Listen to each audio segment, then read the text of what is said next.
Welcome to Tempest Tossed. We're a production of the Zolberg Institute on Migration and Mobility at the New School, and I'm Alex Alenikov.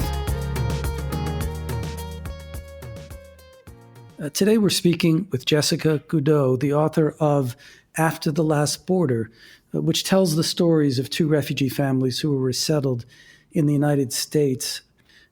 Mu Naw and Saku and their children entered the U.S. in 2007, having spent many years in a refugee camp in Thailand after fleeing Myanmar.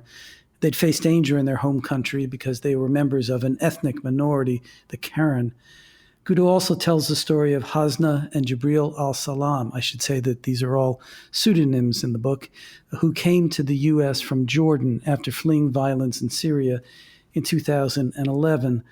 But the book is about more than these gripping, difficult stories of hardship and flight. It also recounts the history of the U.S. refugee resettlement program and the impact of the policies of the Trump administration. Hi, Jessica. Welcome to Tempest Tossed. Hi, Alex. I'm so excited to be here.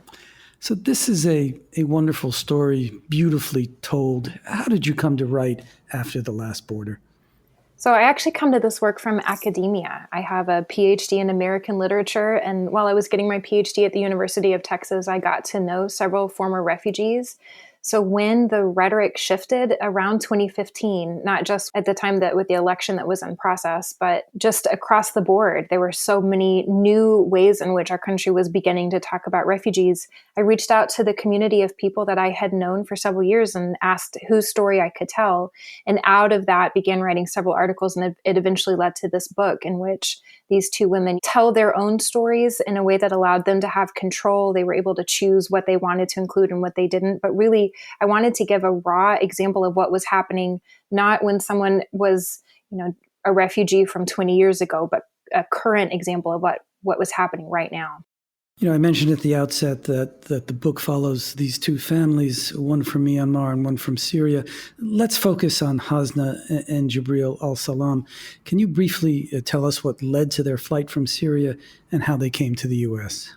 Yeah, Hasna and Jibril lived in Daraa, Syria, which is the city where the civil war began in Syria. And that this was information that was for them not just, something that happened far away, but affected their neighbors' children. And so when I first began doing interviews to try to find people whose stories I might be interested in telling, the very first time I met Hasna, it was not just the story of what they'd been through, but her own grief about how this had happened that made me feel so compelled to write about it. So the story begins really with just in their home.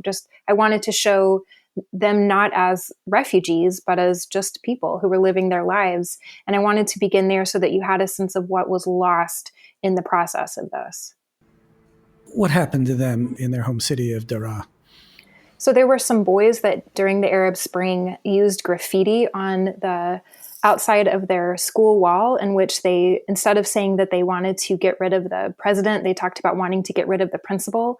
Basically, these boys were kind of messing around, and the response from the Syrian government was immediate and swift. And the more that they escalated it, the more that the parents and families and community leaders responded angrily because little boys were being tortured.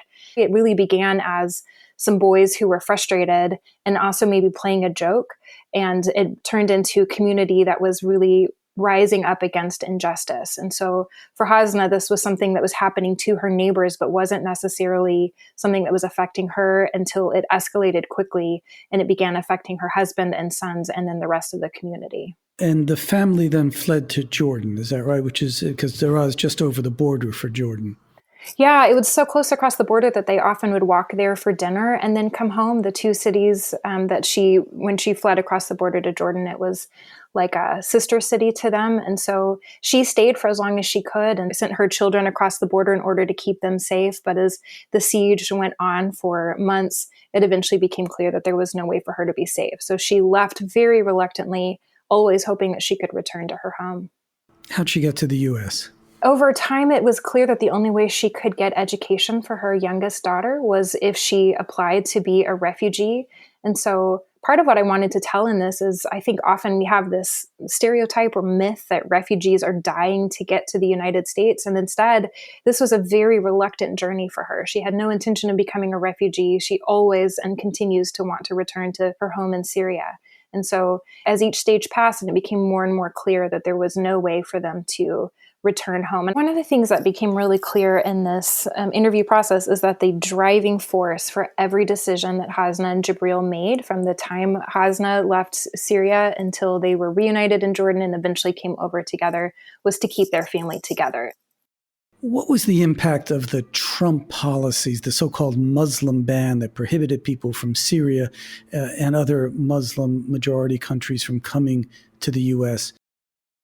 So they were a great example of what happens when people are in the middle of the process. So Hasna and Jibril were able to come over to the United States as they had planned, reluctantly and sadly, because they didn't want to leave Syria.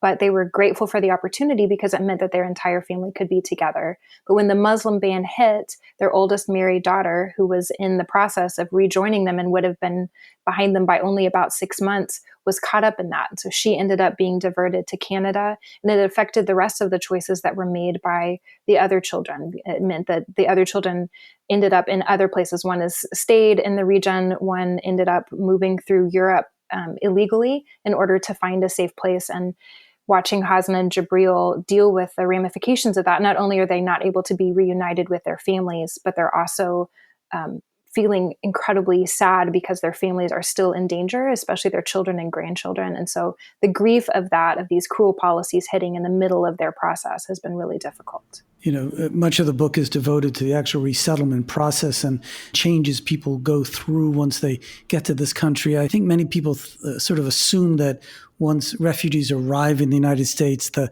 story is a happy ending. And what you described is that's really just the beginning of a process, and that also there's miscommunication between even the best intentioned hosts and the new arrivals. Can you talk about that a bit? Yeah, one of the things that I wanted the story to do was tell a more complicated version of what resettlement means. So we have the stereotype of refugees as grateful and hardworking, and they come here and it's kind of the happily ever after, and that's where the story ends. And I wanted the story to begin there.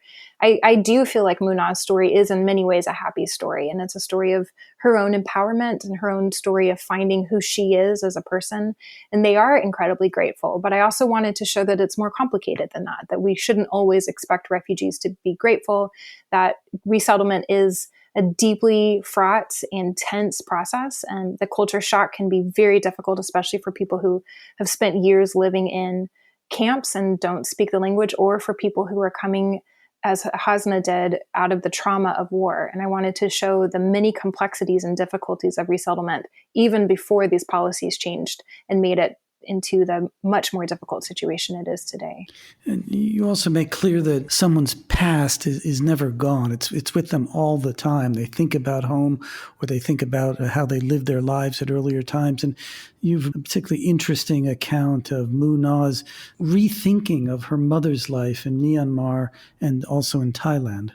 So I have known Mu Naw for over a decade before we began writing the book. And I thought that I knew the bones of her story. And when we began speaking with one another, listening to her tell her own story in her own words, I feel like I took away a lot of my own stereotypes. So of course, she is still deeply sad about many of the situations that happened. I thought resettlement was the biggest thing that she had overcome. And for her, it was her parents' divorce and the complicated relationship she has with her mother. And when she was separated from her mother by resettlement when her mother died, and just watching her process the grief and kind of talk through what that meant for her really opened my eyes to how just human this is. And I know that seems silly. I'm really tired of the word humanize, because it shouldn't be a verb that we need to use. And yet I think it is something that all of us continually do. We view people through our expectations or our assumptions instead of allowing their own stories to stand for themselves. And that's what I was hoping this book would do. I want to quote a couple of sentences that you write about Hasna, about the resettlement process for her. You say, Hasna hated that the war, and by that you mean the Syrian war, had erased the good things in Syria, that people only knew about her country because of the refugee crisis. She wished she had the words to tell people in English that the word Syria was not one to invoke pity or fear. It tasted like honey on her tongue. Lovely. That was a direct quote, and it is the thing that she kept coming back to. So our interviews were really led by Hasna. We would sit down, we ate lunch with each other every 2 weeks for almost 2 years. And there was a translator that was with us who goes by the pseudonym Amina. And Amina and Hasna and I would sit down and speak. And almost every session began with Hasna, with her regret about what people understood about Syria and what Syria actually was. It was something that she said over and over and over again, to the point that I think it has become kind of ingrained in me, that the country is not what we view it as, but it is instead a place of hospitality and poetry and food and families. And I share some of her grief as much as I can, that we have so misconstrued what Syria actually is. You also describe Rana, Hasna's daughter, being in school, and I think she's 16 or 17 at the time in high school, and she is wearing a hijab and being told by one of her fellow students that by wearing that she was being oppressed. Yeah, and I think that so often we miss that the choice to be devout might look different for people of different faiths, right? And so of course it is a choice, and yet again, the stereotype is what has people coming in with this kind of assumption. Early in the book, in describing the history of U.S. refugee policy, you mention a newsreel that was shown in post-World War II days with lots of refugees in it. And the narrator asks, why do we help? And humanitarian and political reasons were given for responding to refugees at that time. I think the Trump administration has put that question back on the agenda by reducing so dramatically refugee admissions. The Trump administration has basically said, there's no reason for us to help. We have no obligation to help. What's your response? I don't remember the exact quote from that newsreel, but it says something about how we can't be well if the other half of the world is sick. And it is an invitation to empathy that I think people saw in a new way after World War II. And I have been wondering, since I turned the manuscript in last year, long before we knew about a pandemic, what it would take for us to get to a moment of public awakening in which we were able to have that kind of empathy again. I think that the Trump administration represents a group of people, or a side of our country in which we are not able to be empathetic to people who are in danger, or who are in war, or who have lived through some of the things that Hasna and Mu Naw and tens of thousands of others who would be eligible for resettlement have lived through. And so my response is that people who care about these kinds of stories and who want to do better than what we're doing right now need to rise up and demand change, whether that be through voting or whether that be through, engaging in our communities, because I think the president reflects the views that many people have in our country. So I think it's as much about doing work to change the administration as it is to do kind of the community work that we need to in order to have a grander sense for what this actually means for real people. So the Trump administration might respond to that by saying, okay, we're happy to help, but we'll give money to UNHCR and to other NGOs, other civil society organizations, and they can take care of refugees over there. They can take care of Mu Naw and her family in Thailand, and they can take care of Hasna and her family in Jordan. But that doesn't mean that we should be bringing them here, where it's much more expensive to take care of refugees. What do you think of that argument? So I think that refugee resettlement is not the response for the vast majority of former refugees, and it's not the response that most people don't have access to refugee resettlement. Even before the changes made by the Trump administration, it was less than 1% of refugees around the world that ever had access to resettlement anywhere, not just in the United States. At the same time, part of the shift that I think has happened politically is that the compassionate conservatism of George W. Bush and others, in which they really did view private entities or faith-based groups as being responsible for picking up the tab in some ways. Like if a church really cares about doing something, then they can invest their money in it. So again, kind of the small government scale. The federal refugee resettlement program was a great example of that. And so part of what I think we're missing in this is that the Trump administration has taken what used to be reasonable conservative views and skewed them to the point that they've become racist, xenophobic views. It's not true that every refugee should come here to the United States, but there are many refugees for whom this is the only option to have safety and to have any kind of life and to be with their families. And for us to take that away for those refugees in addition to the many other things that the United States was already doing, which is funding UNHCR and working in places around the world and helping our allies. If we were doing those kinds of things and only taking away refugee resettlement, that might be one conversation. But instead, what has happened is just taking away funding and destroying refugee support centers around the world and destroying relationships with allies internationally and taking away resettlement. So we've only made things significantly more complicated for people who have been through persecution and war. What you're saying about the private support for refugees brings to mind the Canadian program that allows private citizens and groups to sponsor in refugees. They still have to clear the usual rules and regulations of the Canadian government, but their entire support is paid for by Canadian citizens. Having worked with the refugee organizations in Texas, where you met Mu Naw and Hasna, do you think there'd be support for that kind of private resettlement scheme?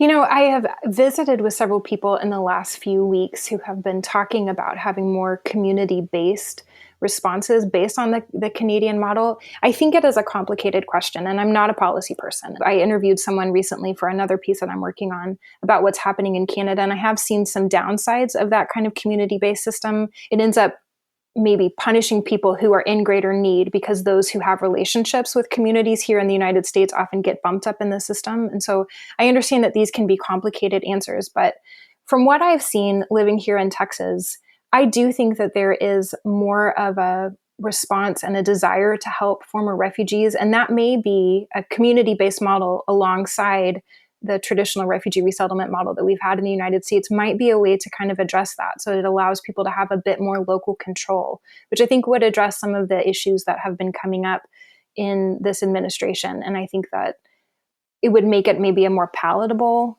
option for several people. If they're not interested in supporting resettlement, they don't have to, but those who are interested in supporting resettlement would have access to ways to do that. You also have at your state level an issue because when President Trump issued an executive order saying that states could say that they didn't want refugees resettling in their state, Governor Abbott was the first one to say, we don't want any refugees here. And that Trump order was stopped by a court, but that was a pretty dramatic statement by the governor of Texas. And I take it that the localities, the cities may feel differently than the governor does.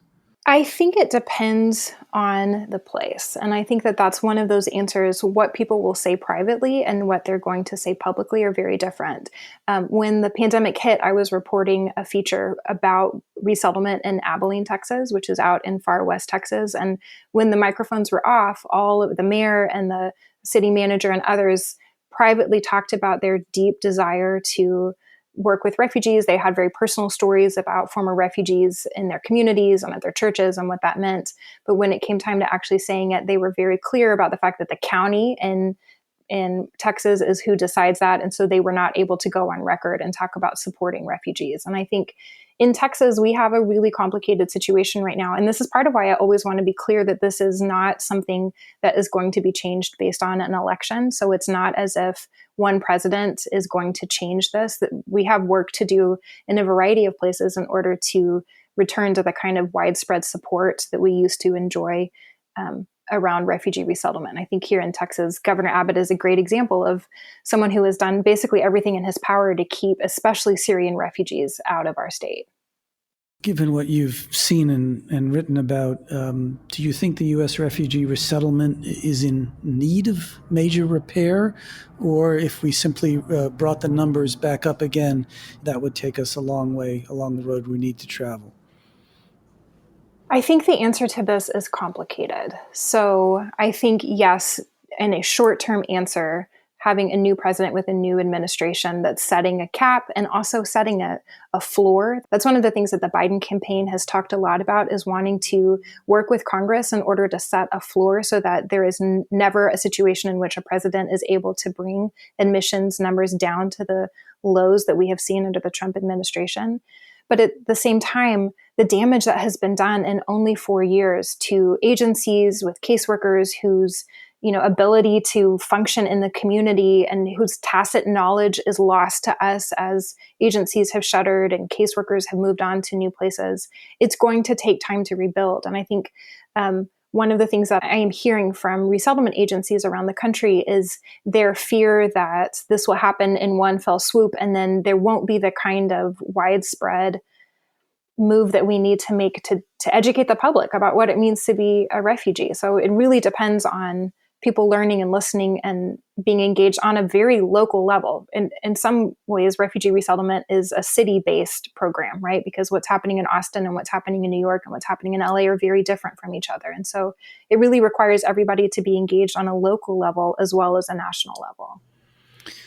I wonder how you change that discourse. I want to quote another sentence from the book. And you talk about how in earlier days, what it meant to be a refugee, people were either ignorant of it or sort of in a knee-jerk way said, yes, we should be nice to refugees. But then here's what you say.